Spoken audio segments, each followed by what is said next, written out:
ನಮಸ್ತೆ ಎಲ್ರಿಗೂ ವಿದ್ಯಾಸ್ ಕಿಚನ್ಗೆ ಸ್ವಾಗತ. ನಾನಿವತ್ತು ಬೊಂಡ ಸುಕ್ಕ ಸ್ಕ್ವಿಡ್ ಸುಕ್ಕ ಹೇಗೆ ಮಾಡೋದು ಅಂತ ಮ್ಯಾಂಗ್ಳೂರ್ ಸ್ಟೈಲಲ್ಲಿ ಹೇಳಿಕೊಡ್ತಿದ್ದೇನೆ. ಇದು ಗಂಜಿಯೊಟ್ಟಿಗೆಲ್ಲ ಊಟ ಮಾಡಲಿಕ್ಕೆ ತುಂಬ ಟೇಸ್ಟಿಯಾಗಿರ್ತದೆ. ತುಂಬ ಒಳ್ಳೆ ರೆಸಿಪಿ ಇದು. ಇದಕ್ಕೆ ಬೇಕಾಗುವ ಸಾಮಗ್ರಿಗಳು: ನಾನೊಂದು 1/4 kg ಸ್ಕ್ವಿಡ್ ತಗೊಂಡಿದ್ದೇನೆ. ಅದಕ್ಕೊಂದು 7-8 ಮೆಣಸು, 2 ಸ್ಪೂನ್ ಕೊತ್ತಂಬರಿ, ಅರ್ಧ ಮೆಂತೆ, 1 ಸ್ಪೂನ್ ಜೀರಿಗೆ, ಅರ್ಧ ಸ್ಪೂನ್ ಕರಿಮೆಣಸು, ಮತ್ತು ಅರ್ಧ ಸ್ಪೂನು ಸಾಸಿವೆ, ಮತ್ತು ಸ್ವಲ್ಪ ಕರಿಬೇವು, ಒಂದು 10 ಬೆಳ್ಳುಳ್ಳಿ.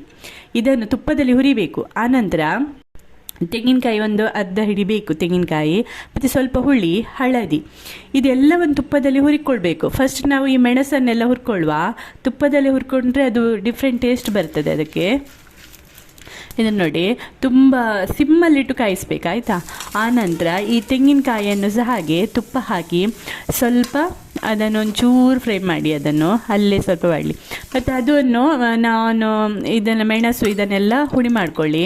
ನಂತರ ತೆಂಗಿನಕಾಯಿ ಹಾಕಿ 1-2 ಸುತ್ತಿಗೆ ಸಾಕು. ಆನಂತರ ಒಂದು ಬಾಣಲೆಯಲ್ಲಿ ಸ್ವಲ್ಪ ತುಪ್ಪ ಹಾಕಬೇಕು. ಆನಂತರ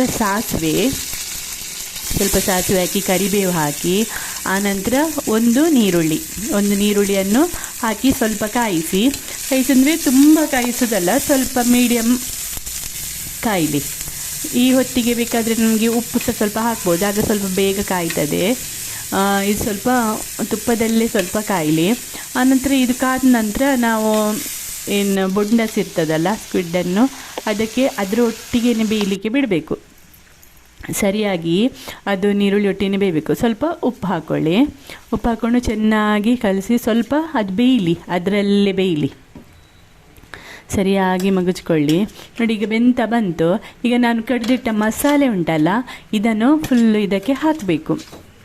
ಮಸಾಲೆ ನೋಡಿ, ಈಗ ತೆಂಗಿನಕಾಯಿ ಹಾಕಿ ಸ್ವಲ್ಪ ಜರಿ ಇರಬೇಕು, ತುಂಬ ನೈಸ್ ಮಾಡಬಾರ್ದು. ಅದು ಹುಡಿಯನ್ನು ನೀವು ತುಂಬ ನೈಸ್ ಮಾಡ್ಕೊಳ್ಳಿ. ಆನಂತರ ತೆಂಗಿನಕಾಯಿ ಹಾಕಿ 1-2 ಸುತ್ತು ತಿರುಗಿದರೆ ಸಾಕಾಗ್ತದೆ. ಇದು ನೋಡಿ, ಫುಲ್ಲು ಮಸಾಲೆ ಆ ಬೊಂಡಸ್ನೊಟ್ಟಿಗೆ ಸರಿಯಾಗಿ ಮಿಕ್ಸ್ ಆಗಬೇಕು. ಇದು ನೋಡಿ, ಹೀಗೆ ಕಾಯಬೇಕು. ಸ್ವಲ್ಪ ಒಂದು ಕುದಿ ಬಂದಾಗೆ ಆಗಬೇಕು. ನೋಡಿ, ಈಗ ರುಚಿಯಾದ ಬೊಂಡ ಸುಕ್ಕ ರೆಡಿಯಾಗಿದೆ.